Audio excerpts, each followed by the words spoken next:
just come out of this series talking about the sin offering and the guilt offering. And I said before we did that, I was going to do a teaching. We're going to look at the covenants. And so what we're going to do today is look at the biblical covenants and just start looking to get an understanding of that, because what we're doing, we're building a foundation. We started with, the foundation teaching what, sin, righteousness, love, and all of these terms that we've, heard down through the years, but we've had an understanding of them from a Christian perspective, so to speak, or a perspective of what we've been told these things mean, but we've never gone into the scriptures and searched out the scriptures to see what the Father said these things mean. And so we moved on from there and we started looking at the offerings and all. So now we're going to look at covenant, because everything we read about within the Hebrew scriptures pertains to a covenant. There's not anything that we read about that we can't trace it back to a covenant. Right. So when we look at these things, we begin to identify these covenants: the Edenic covenant, Adamic covenant, the Noahic covenant, and the Abrahamic covenants. And when we look at these things, we find out with the covenants that you have two kinds of covenant here. You have covenants that are conditional, and you have covenants that are what? Unconditional. Very important. You have covenants that were made with the nation of who?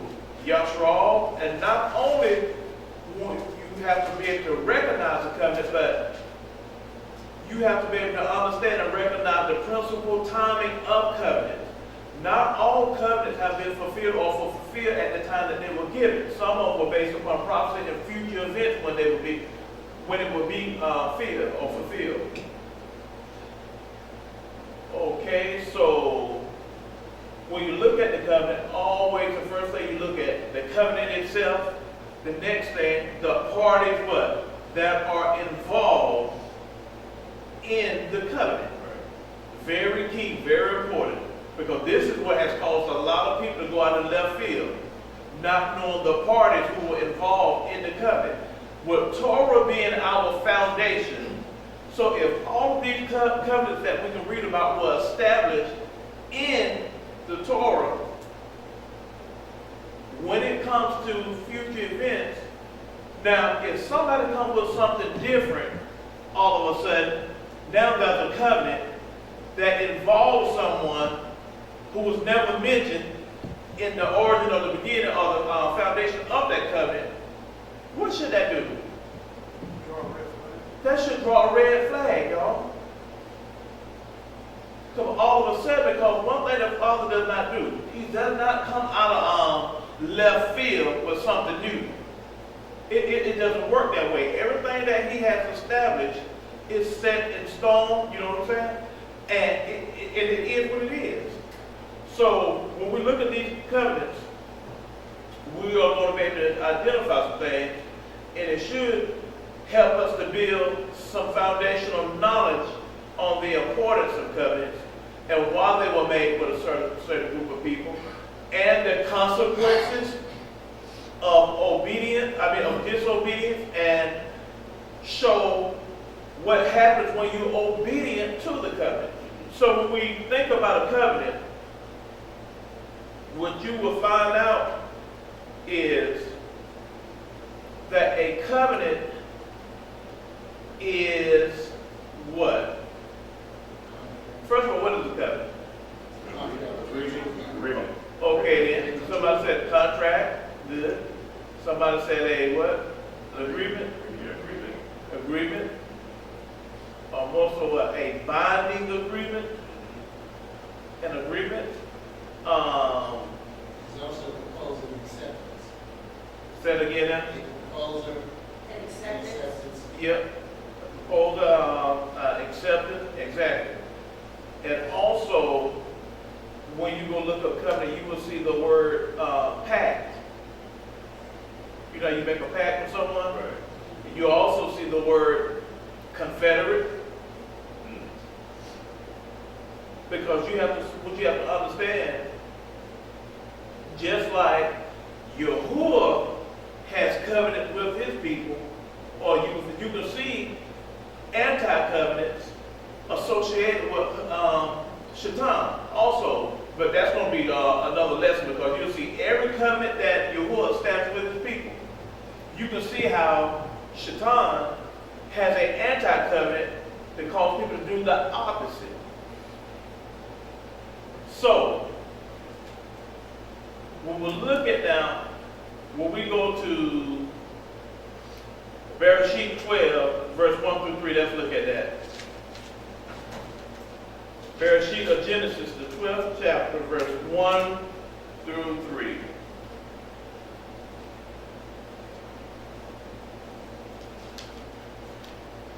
So when we look at the word covenant, we also get the word brit, or brit, or what we have,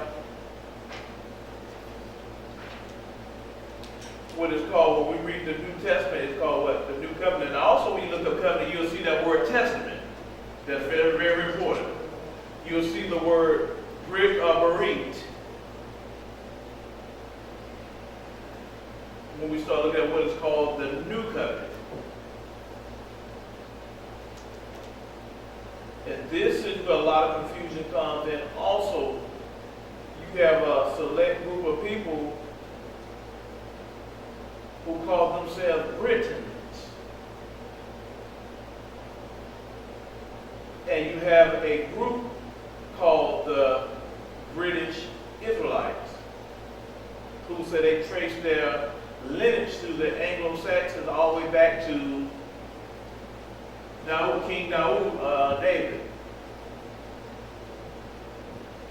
Are y'all familiar with the British Israelites? Yeah. They're a pretty popular group. And they say they trace their lineage back to David, but the only thing that they look at the word British, they tell you that it comes from the word brit or brit, and that's how they are Israelites. And they trace their lineage back to David through the Anglo-Saxons and all. But the problem with that is they don't know that the word or term Anglo-Saxon is interpreted as angelic sons of Isaac. And when you go study the Saxons and the Anglos, it's easy to find information to understand that these were the Saxons, and Anglos were a people of color. I don't know, some of y'all didn't know that, did you? But that's easy to research and find. And that's why it's important. I like to show people, when you start dealing with the countries in Europe, one of the best things you can do to find out the origin of the people of these countries is go back and look at the artifacts. Because anybody can take a pen and have good penmanship and write something and put it out there. But one thing that doesn't lie, when you go look at the coats of arms of all the European countries, the earlier coats of arms, you don't find that they all have black nobility. They have black faces, black kings and queens on these coats of arms. Then, not only that, go back and look at the money that they were using during that time and see what color and what the images look like of these kings, of these royal people. Because the artifacts, they don't lie. Anybody can write down anything with the pen. But when the money, when the vessels and stuff that they use depict the people and what was going on during that time, these are the things that let you know who the people were during that time. That's why you can go to the museum in England and stuff. You can see a bust of who Shakespeare, just as black as any of us. We forget who ruled in these lands before the indigenous or Indo-Europeans came down in the land to begin to conquer. So when you go back to that, and this is why they have to understand that the British, they're quick to tell you that they trace their ancestry back to the Israelites or the Jews, they say in the Bible. But what they don't understand, they don't know the history of the Romans, the history of the Greeks, to understand that these people were people of color before somebody has took on these names. And that's why they said they are the people of the covenant, because that's why they call Britons or British. Because the word Brit means what? Covenant. Anybody have, who has Bereshit in Genesis 12 chapter, verse 1 through 3? Now Yahuah has said unto Abram, 1, get thee out of your country, and from thy kindred, and from your father's house, into a land that I will show you. And I will make you a great nation, and I will bless you, and make your name great, and thou shalt be a blessing. And I will bless them that bless you, and curse him that curse you. And in you shall all families of the earth be blessed. So what we have here, when we deal with Yahuah and his relationship with man, the entire relationship is based off of covenants. From Adam all the way moving forward. The relationship Yahuah has with man is based off of covenants. Now, like I said earlier, there are two types of covenants. You have unconditional covenants. Now, it's important that you have conditional covenants. You have unconditional covenants and you have conditional covenants. Now, it's important to distinguish between the two. Now, conditional covenants. A conditional covenant is a bilateral covenant in which a proposal of Yahuah to man is categorized by this formula. So what we have here, a conditional covenant is a what? Bilateral covenant. What does that mean? It's two ways. Say it again. It goes both ways. It goes both ways. The covenant, both parties participate. One is making a proposal, and the other one what? He accepts. There we go. That's very important. Okay then. He said, okay then. A conditional covenant, a bilateral covenant in which a proposal of Yahuah to man is characterized. If you will, then I will thereby Yahuah promise to grant special what?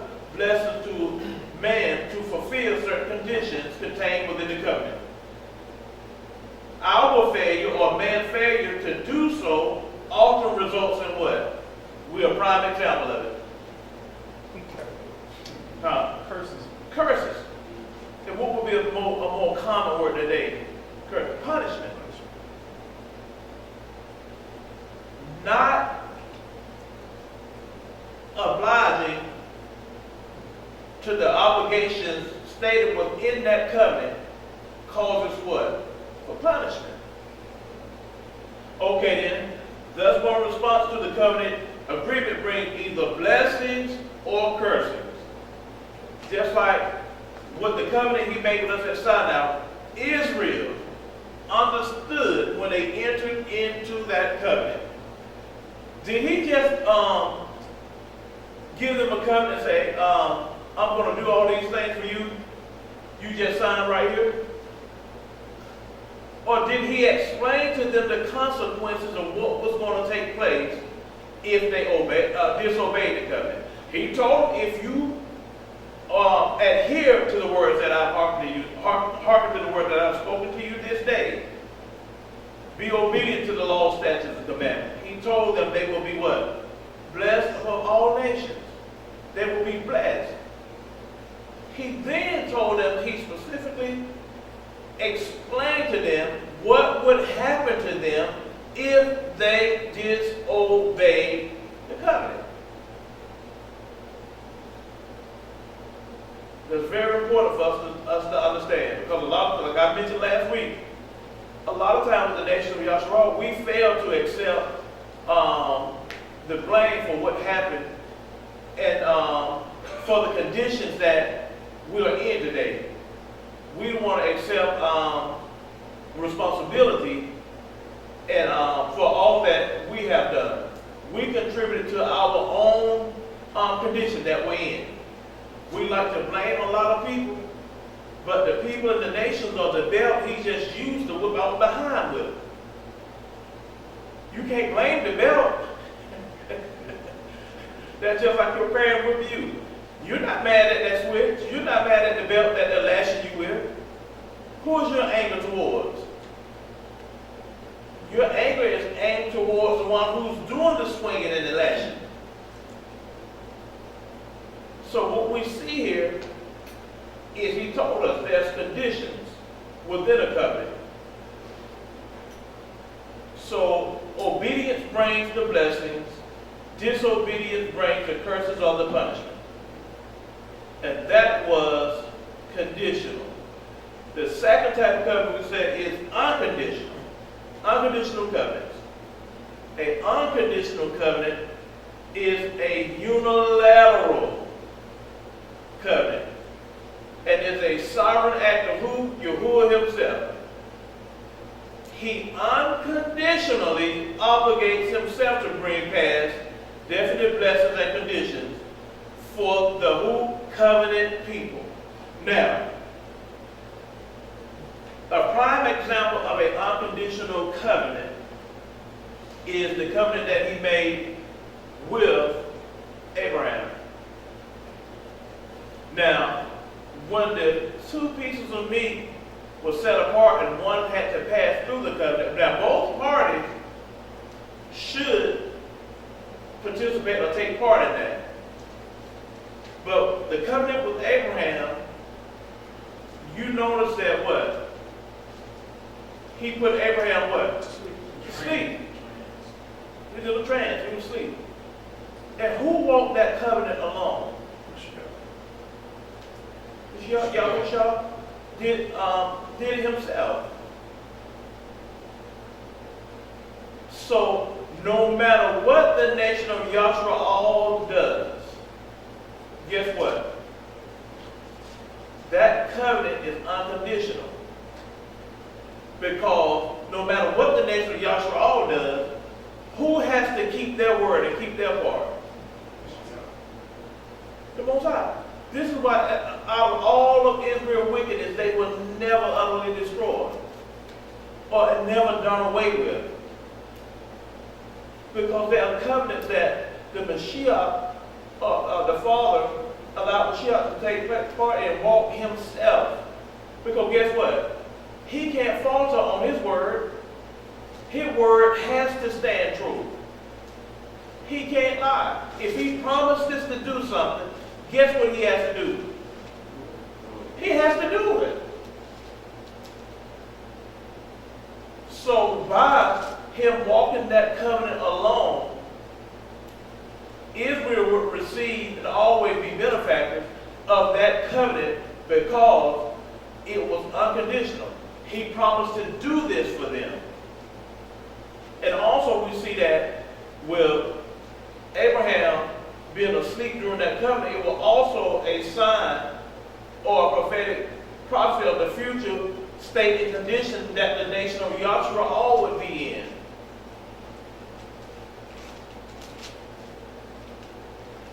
They would be asleep. Covenant people dead asleep. And so when we look at all of these covenants that we're going to go through, we're going to see that 6 of the 8 covenants are unconditional. The Adamic covenant, the Noahic covenant, the Abrahamic covenant, the Land covenant, and the Davidic covenant, and the New covenant. Those covenants are unconditional. Okay, 5 of these covenants were made exclusively with Israel, while the others were made with mankind in general. Only one of the 5 covenants made with Israel is conditional. Y'all know which one that is? Marriage covenant, or what they commonly call in the Mosaic covenant. The other 4 covenants with Israel are all unconditional: Abrahamic covenant, land covenant, Davidic covenant, and the new covenant. So when we look at this, 4 things should be noted concerning the nature of unconditional covenants made with Israel. Now first, all of these covenants are literal. So when we look at the covenants, the contents of those covenants must be looked at or interpreted literally as well. Okay, the second thought is the covenants which Yahuah has made with Israel are eternal and are not in any way restricted or what? Altered at any time. They are everlasting covenants. They cannot be altered.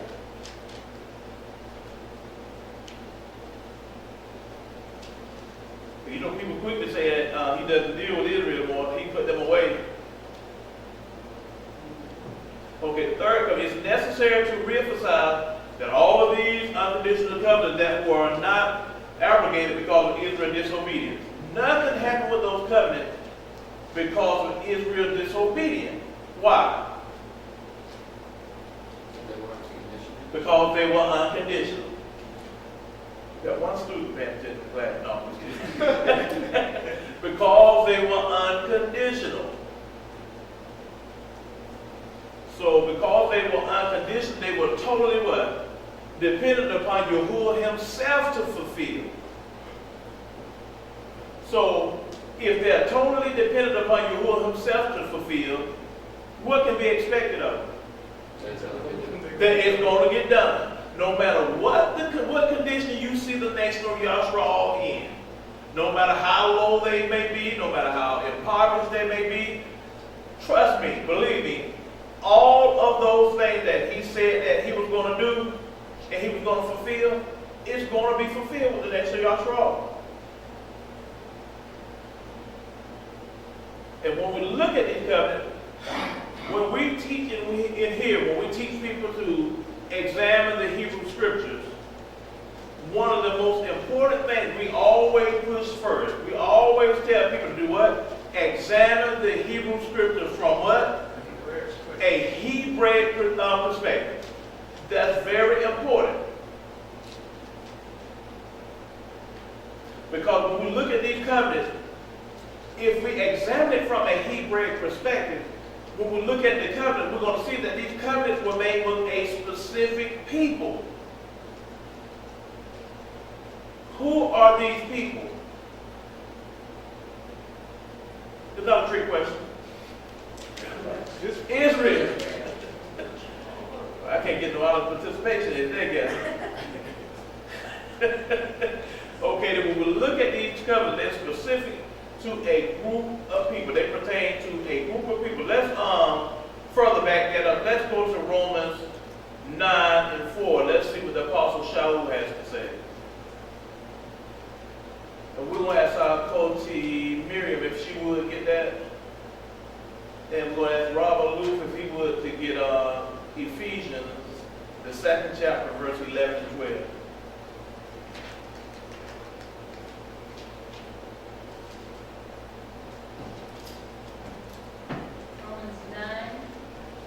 Chapter 9, verse 4. Who are Israel? To whom pertains the adoption, and the glory, and the covenants, and the giving of the Torah, and the service of Yahuah, and the promises? Who are Israelites? Whose is the adoption, and the esteem, and the covenants, and the giving of the law, and the services of Yahuah, and the promises. That was Romans 9 and 4. Apostle Shaul is showing and speaking to a people, showing them what pertaining to Israel. Now let's go over to Ephesians 2, verses 11 through 12. Ephesians 2:11. Wherefore remember that ye being in time past Gentiles in the flesh. Stop right there. Wherefore, remembering that you were what? One time what? Gentiles. You were one time what? Gentiles. Gentiles in the flesh. If I was a Gentile back then, I would be a Gentile now. Wouldn't I? So now what's going on here? Because now it looks like there's a change in language here. He said, wherefore remember that once ye were Gentiles in the flesh. Now when we begin to read further, let's go see something. Read the next. Who are called uncircumcision. Who are called what? Uncircumcision. Uncircumcision. Uncircumcision by that which is called the circumcision. By that which is called the circumcision. So who would the circumcision be speaking of? House of Judah. The house of Judah. Am I right? Who would the uncircumcision be speaking of? House of Israel. It will be the house of Israel, those that were coming out of, The nations. coming out of what? The nations. Coming out of the nations. They were, don't you say that, remember that they were once Gentiles? But because they have what? They have come out of the nations, and they're coming back where? Up under a covenant, they can be rightfully who they are. Keep reading. Called uncircumcision by that which is called the circumcision in the flesh made by hands. That at that time you were without Mashiyach, being aliens from the commonwealth of Yashra'al, and strangers from the covenants of promise, having no hope and without Elohim in the word. Just keep right there. First of all, they were separated from the Mashiyach. They were alienated from what? The commonwealth of Israel. Strangers what? From the covenant of what? Promises. Go back up, read Romans 9:4 again.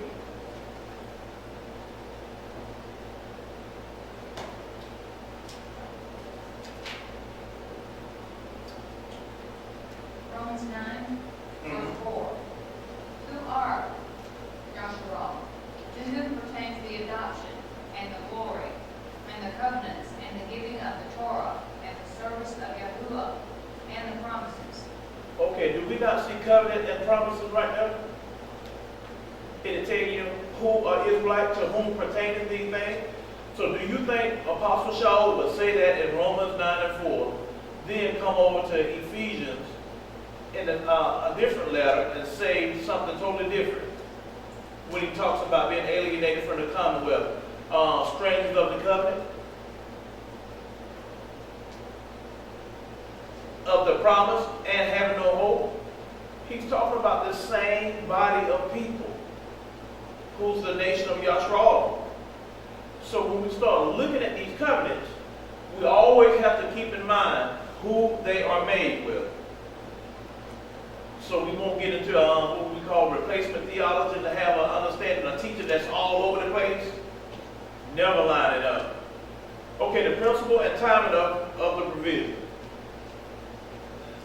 A covenant can be signed, sealed, and made a specific point of history, but it does not mean that all provisions go immediately into effect. I'm going to say that one more time. A covenant can be signed, sealed, and made a specific point of history, but this does not mean that all the provisions go immediately into effect. We're saying that some covenants are what? Say it again, Mark. Prophecy. These covenants, they can be established here and take place. But when you look at all the terms and conditions and look at what's within that covenant, you will see that it will take place over a period of time. Everything does not happen right then within the covenant. Some of it takes place further along. We can see things that were promised in the Abrahamic covenant that you'll see actually fulfilled with Mashiyach. You'll see things that will be fulfilled at his return. But they were still made within one of the covenants. We'll look at it, we'll see that. So, when we look at the Edenic covenant, we're going to go to Bereshit of Genesis, the first chapter, verse 28 through 30.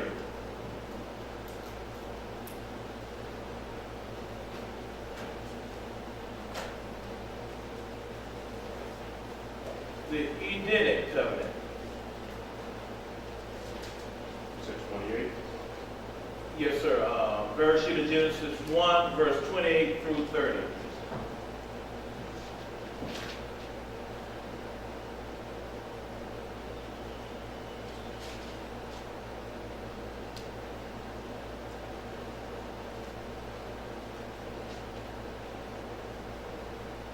And Elohim blessed them, and Elohim said unto them, Be fruitful and multiply, and replenish the earth, and subdue it, and have dominion over the fish of the sea, and over the fowl of the air, and over every living thing that moveth upon the earth. And Elohim said, Behold, I have given you every herb bearing seed, which is upon the face of all the earth, and every tree, in the which is the fruit of a tree yielding seed. To you it shall be for meat. And to every beast of the earth, and to every fowl of the air, and to everything that creepeth upon the earth, wherein there is life, I have given every green herb for meat, and it was so. And Elohim saw everything that he had made, and behold, it was very good. And the evening and the morning were the sixth day. Okay. So, when we look at this, the Most High has done something with man at this time. He has given man dominance and dominion over what? The earth and everything upon it. Do you know who had dominion on the earth at one time? Shaitan. But he took something from Shaitan and he gave who? He gave man dominion over the earth. Okay then, let's look at something right quick. Let's look at Genesis 2, verse 15 through 17.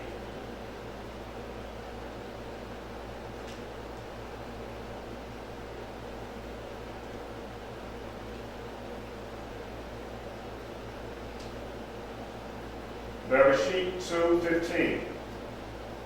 And Yahuah Elohim took the man and put him into the garden of Eden to dress it and to keep it. And Yahuah Elohim commanded the man, saying, Of every tree of the garden thou mayest freely eat, but of the tree of the knowledge of good and evil thou shalt not eat of it, for the day that thou eatest thereof thou shalt surely die.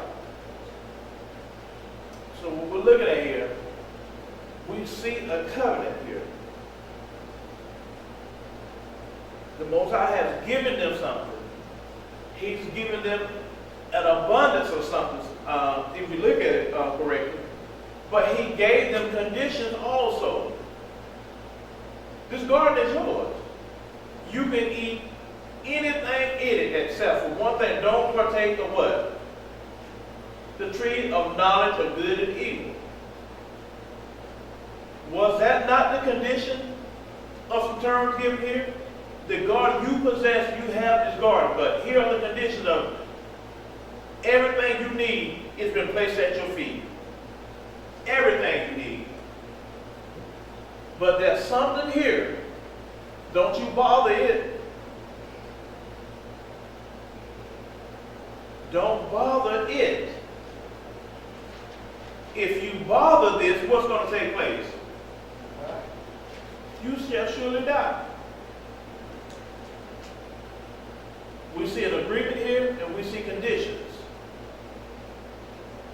You will die. Okay, now let's look at over at Hosea 6 and 7.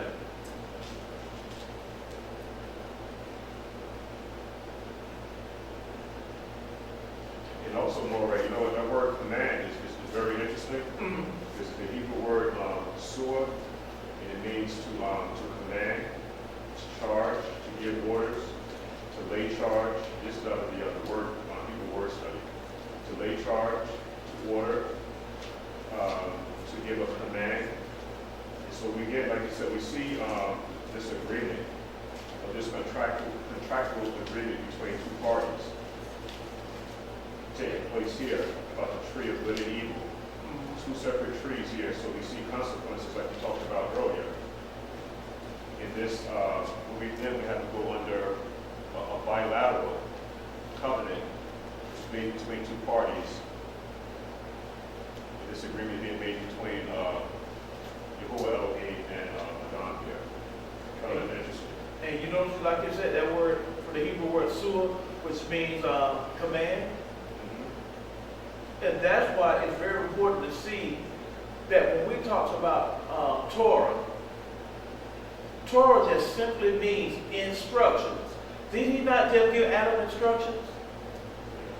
He just gave him instructions. He told him, you can eat from all of these trees. He said, don't you bother this one, the tree of knowledge of good and evil. The tree of life was there also, wasn't it?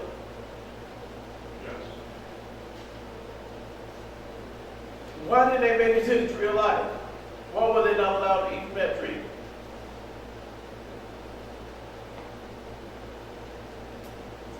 The Father already given them instructions. That was one different. Okay then. The Father had already given them instructions, right? Right, and he said you shoot him down and take a picture. That was the tree of knowledge of good and evil. You could live The forever. tree of life. You could live forever. Yeah, they would live forever in a sinful condition. But also, remember now, we're talking about the tree of life. Do y'all know Mashiyach had not yet come and what? What was the question here? Why weren't they allowed to eat from the tree of life? They were allowed to eat from it. They were? They were. They just didn't. Because he put them out before they could get to it. Right. They just didn't. They would have been allowed to eat from the tree of life. They wouldn't have been Uh-uh. No, they wouldn't be allowed to eat from that. And that was my question. Why weren't they allowed to eat from the tree of life? And she said they would have been lived forever, but they would have been living forever in what?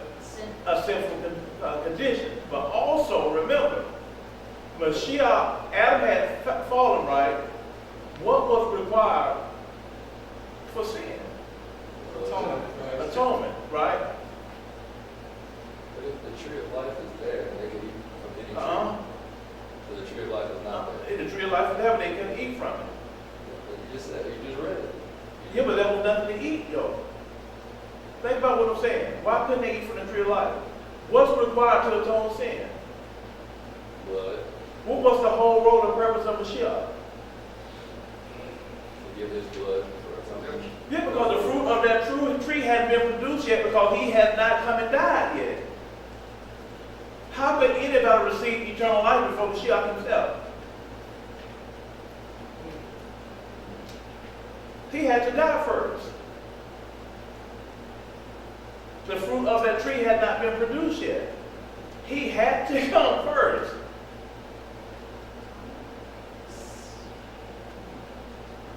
Question?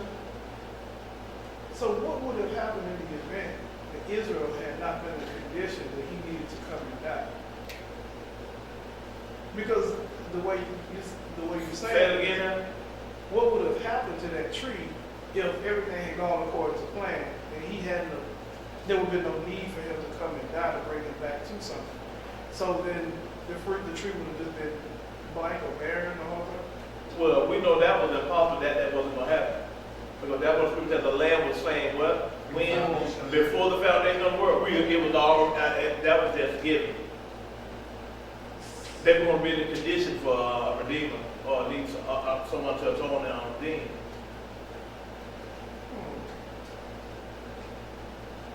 Remember we're talking about a product of something. Mashiyach had, did he say he's the first fruit of them who what? Of them what? Resurrected? Yeah. So how can somebody come before the source of the resurrection? He had to be resurrected. Y'all still don't get what I'm saying, do I you? mean, I hear you, but it sounds like it's also, we were pre-planned to fail. To already know what we would not, or make the wrong decisions. Right. It's not saying that you were pre-planned to fail, but think of this. The Most High, Yahuah, already had a plan in place. Now, he gives us free will. Now, because that's kind of like saying we don't have free will. Am I right? Right, but I can see it. Okay. I can see how someone would say, if you already knew what was going to happen, you already knew a lamb was going to be slain from the beginning, before the world was created, then that means you already know that what decisions were going to. You already knew that Adam, or through Kawa or whoever, was going to partake in the knowledge of good and evil, even though you just told them that not to do that. You knew they were going to do it. But didn't Moshe say that too? After he had given them all the tubal and all that, didn't he say at the end that you're not going to do this? Of course he knew it. I mean, he knew what it. Let me tell y'all something. When it comes to mankind, and that's just like us today, how many times have we been told not to do something, we do it anyway, knowing the consequences of everything? Remember, he's a parent just like we have parents, just like you're a parent. Oh, I don't need it. Remember, he gives us free will. So you said it's just a plan that was set up for when you did it, because Yeah, it was a plan set up because remember, he's all knowing. so it's like a prepaid card. Like, I know you're gonna need it. So I'm just going to put cash Help on him out, boy. He's a prepaid. So it's like a prepaid Visa. Because now, think about this. Mashiyach himself, he precedes everything. There's nothing that takes place with you that he hasn't covered for already. So in order to receive life or eternal life, remember, you cannot be granted something that wasn't granted to him first. He had to lay down his life first in order for that fruit to be there. Once he laid out his life, he wasn't concerned about getting up. Didn't he say his father would raise him up? So how can you be resurrected and he hasn't been resurrected?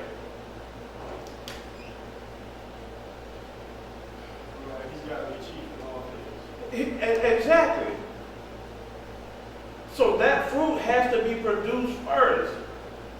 But that fruit wasn't present on that tree. We look at it in the literal sense. What happens when you pull up a tamper with a tree out of season or before it matures? It's better. Say it again. It's better. Okay, what happens when you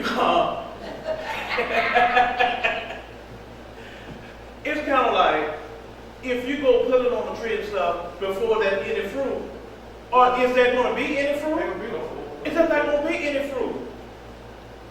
You can't bother that tree or fool with it before its maturation process or to its time for it to yield.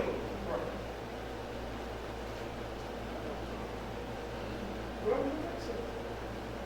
Well, we were perfect anyway, so we can't take these bodies with the same. True. So what we're looking at, and I didn't even get on that like that, but I'm just trying to show you what took place with that covenant. He told them not to bother this tree, so because of disobedience, there had to be a punishment. So if he had allowed them to bother that tree, would that, now think about this. Let's say he had allowed them, let's say if the fruit was there and he had allowed them to get to it. Because of the condition they would have been in, would there have been salvation or hope for the mankind? Because he's not going to break his word. He's not going to go back on his word. But he had already told them, you shall surely die. So if he said they were going to surely die, there would have need to be a plan in place for what? For salvation of mankind. To restore them and bring them back to where? A covenant place with him. And there's no way that would have been restoration or redemption in a perpetual sinful state. It wouldn't have happened. I have a question. In Hosea 10, chapter 10, verse 13, it says, they bit the fruit of lies. Is that the fruit that Caleb and Adam bit? Say it again now. In Hosea chapter 10, verse 13, it says, they bit the fruit of lies. The fruit of lies. You have plowed wickedness, you have reaped iniquity, you have eaten the fruit of lies. And so is that the fruit that they ate, Adam and Caleb ate? So you said 10 and 13. Yes, sir. Ye have plowed wickedness, ye have reaped iniquity, ye have eaten the fruit of lies.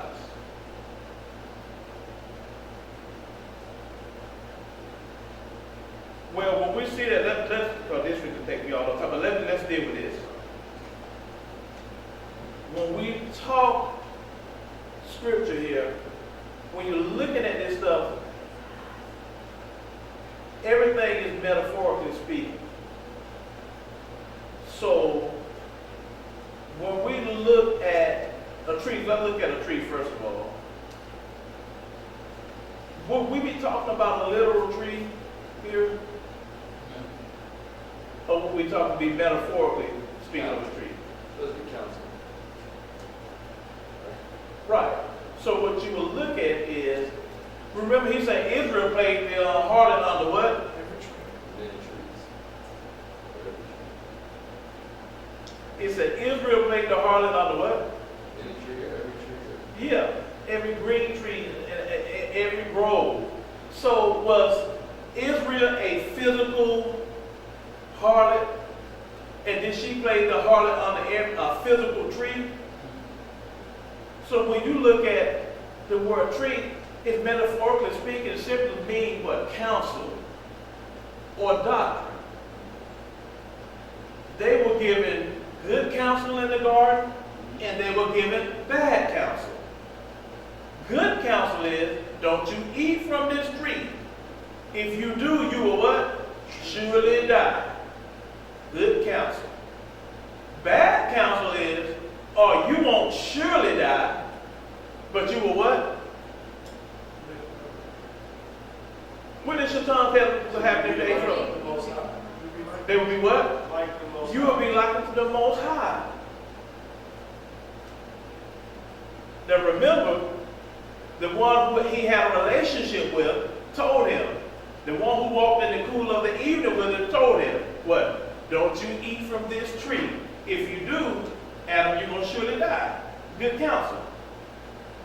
Somebody creeps in and they begin to speak, but you know they didn't speak with who? He didn't speak with Adam. He spoke to who? He spoke to the woman. And he told her these things. And that's, you know what? And that's a good thing to look at. Always remember there's an order to everything. But even though he spoke to Eve or Kala, then they said Adam was right there. He wasn't like off somewhere. He was like right there. You sure? That's what I've heard. Okay, you said that's what you heard. And I'm like, where did you see that from? And it's like some book I had never heard of. Because first of all, there's always an order. He's not speaking to them. He was speaking to him. Right. And him to her. But when did the change take place? You know when did that happen when she partook of that counsel? It was who was the Most High speaking to? When Adam took part. That's when the change took place. But you ever notice this? Look at the order. He speaks with the man. He was dealing with the man. Shaitan comes with something different. He goes directly to the woman. Which goes to show you, when he was in relationship, the covenant relationship with Adam, did he come down in the cool of the evening and walk with them, or did he come down in the cool of the evening and walk with him? It was with Adam. But what you should be saying with this, think about this. You can see everything that the Most High had structured in the order he had structured it, in. But you notice when it comes to the Most High system and his order, how it's always him, then he goes through the man, then it trickles down. But when it comes to this system, guess what? You know, it's always the opposite of the order that he has set up. Even to this very day. And that's why I try to get people to see how it's important for everyone to know their role. Even in marriages, it's important to know your role. The woman was out of position. She was out of place in the first of all. She should have always been where her husband was. And that's what you can see today going on in society. Because of the order, everything is in chaos. Because everybody is out of order. We don't understand our roles. When we follow things and do them according to the order that the Most High has set up, there's nothing but unity. It can be no other way. Nothing but unity. Because first of all, let me tell you something. He had to take that one thing that was near and dear to that man to convince him to do that. Because, think about this. Shaitan would have never went to Adam one-on-one and convinced him to do that. It would have been impossible. He could have never gone directly to him and convinced him to do that one-on-one. How do we know that? Say what now? He was made in the image of the Father. He was made in the image of the Father. And what did Adam have that Kawa didn't have? She never had a one-on-one experience with the Father himself like Adam did. Not only did the Father create and give Adam, he said, now, I'm going to make these animals that I want you to name. Adam had a first-hand experience in watching our Yahuah in creation do these things and pass on or give him authority to participate. He had a one-on-one experience with him. Shaitan would have never been able to go directly to him and cause him to do that. But there was something Adam loved.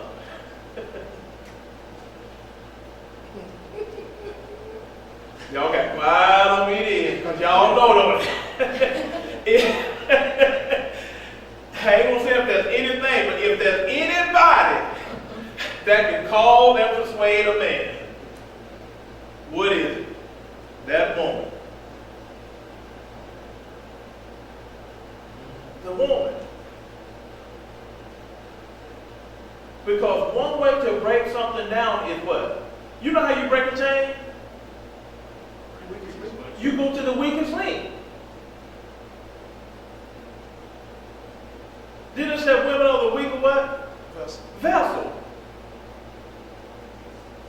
You want to break the chain or break the unity or break the bind, go to the weakest link.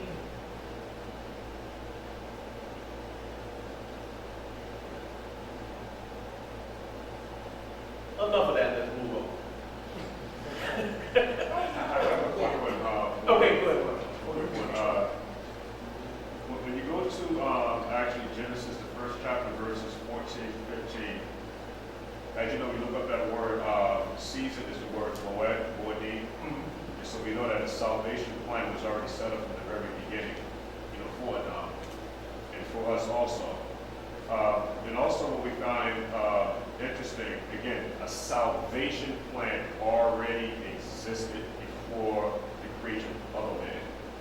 We find very interesting too is that it made mention that Speak up just a little bit. the adversary was a lot more sharp. It made mention that he had characteristics that was far beyond man at that time.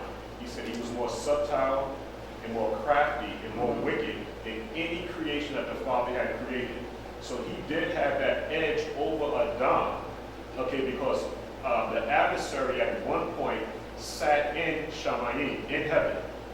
Also, we have to understand too now is that when we begin to look at discord, the first place where we see discord taking place at was in Shamayim. Okay, so that discord now manifested itself here on earth, and so we need now for balance. So you look at that word command, which the Hebrew word suah, which means to put back in charge. So we have now to put back in order. Then we have the situation where we have Yahuah or Eve. Remember, and I agree with you totally, I've heard that saying too, that Adam was right there. But we knowing how the adversary works, his job is to divide and conquer. So we being men, what usually happens is that in order to get a woman to do whatever it is that you want her to do, you don't want the man there. Because that was the common understanding. And when I heard this, from another teacher, I was like, where is that? But also, the second question would be, well, how would the adversary even be allowed in the garden anyway? Well, it even made mention in the book of Job, when he even asked the adversaries, because it made mention that he was also a bane or a son of Yahuah. He said, where did you come from? Walking to and fro in the earth. Yep. It's another teaching, but we can get into those books a little bit later on. But it makes mention now of other writings where it makes the mention of the names of these particular adversaries, and that they were actually adversaries that were created for evil. It makes mention of that in particular, which is it's something like when you have like a Republican Party and a Democratic Party, but then there's another group of they call them messengers, which were the ones Pashatan, when it talks about in Genesis the 6th chapter, talk about the messengers that actually fell from Shamayim. So there's like a lot of different divisions of messengers. But not to get too far into that, but I'll make this real quick, is that, again, there was discord first and foremost in Shamayim. It manifested itself on earth because it talked about that the Ruach of Yahuah was upon the face of the waters. And it was, and it made mention now is that in that story, not get too far into it, with this side of that story now, it talked about the words tohu and bohu. There was void and emptiness upon the face of the deep.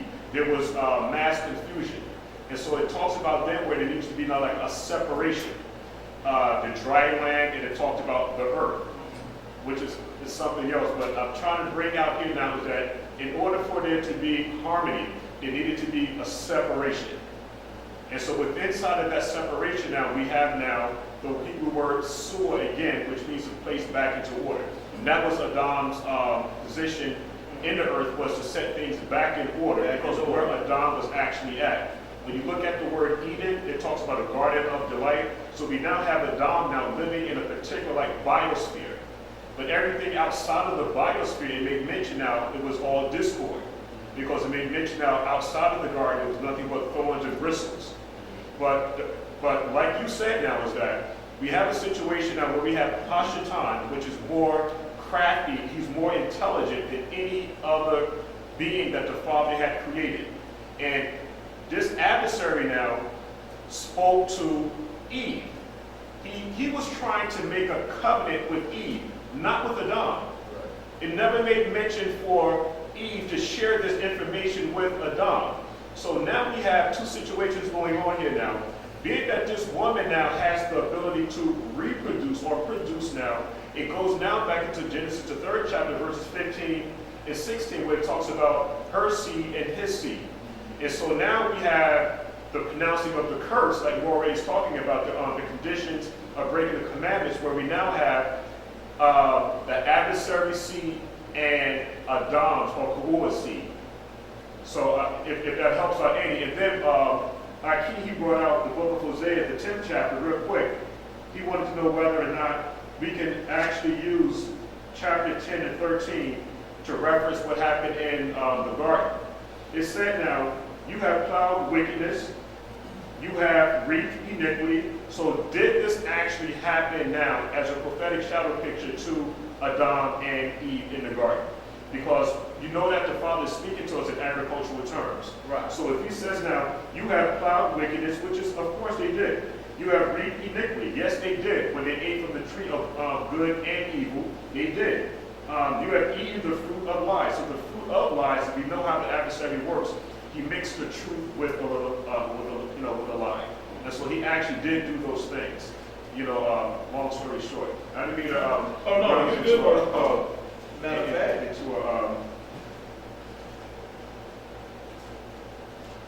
it just shows you how you will work. Actually, what you just spoke of, those are the next parts of my lesson. Going into, let's go to Genesis 1 and 28 again. Genesis 1 and 28. Here we're going to ask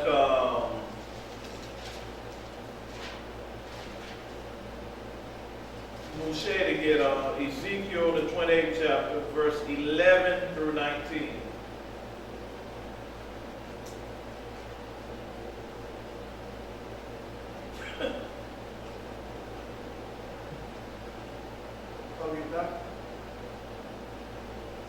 Yeah, Genesis 1 and 28. Anybody will have had that. Oh, you want me to do 11 to 19? Yeah, I want to do 11 to 19. Robert Lewis. You got it? Oh, Genesis 1:28. And Elohim blessed them, and Elohim said unto them, Be fruitful and multiply, and replenish the earth, and subdue it, and have dominion over the fish of the sea, and over the fowl of the air, and over every living thing that moveth upon the earth. okay then. He told man to what? Subdue it. He gave them dominion over everything over the earth and on the earth. Okay then. Ezekiel 28, 11 through 19. Verse 11. Read it aloud. Moreover, the word of Yahuah came unto me, saying, Son of man, take up a lamentation upon the king of Tyre, and say unto him, Thus saith Yahuah Elohim, Thou sealest up the sun, full of wisdom, and perfecting beauty. Thou hast been in Eden, the garden of Elohim. Every precious stone was thy covering, the sapphire, topaz, and the diamond, the beryl, the onyx, and the jasper, the sapphire, the emerald, and the carbuncle, and gold, and the workmanship of the tablets of thy pipes was prepared in thee in the day that thou wast created. Thou art the anointed cherub that covereth, and I have set thee so. Thou wast upon the set apart mountain of Elohim. Thou hast walked up and down in the midst of the stones of fire. Thou wast perfect in thy ways, from the day that thou wast created, till iniquity was found in thee.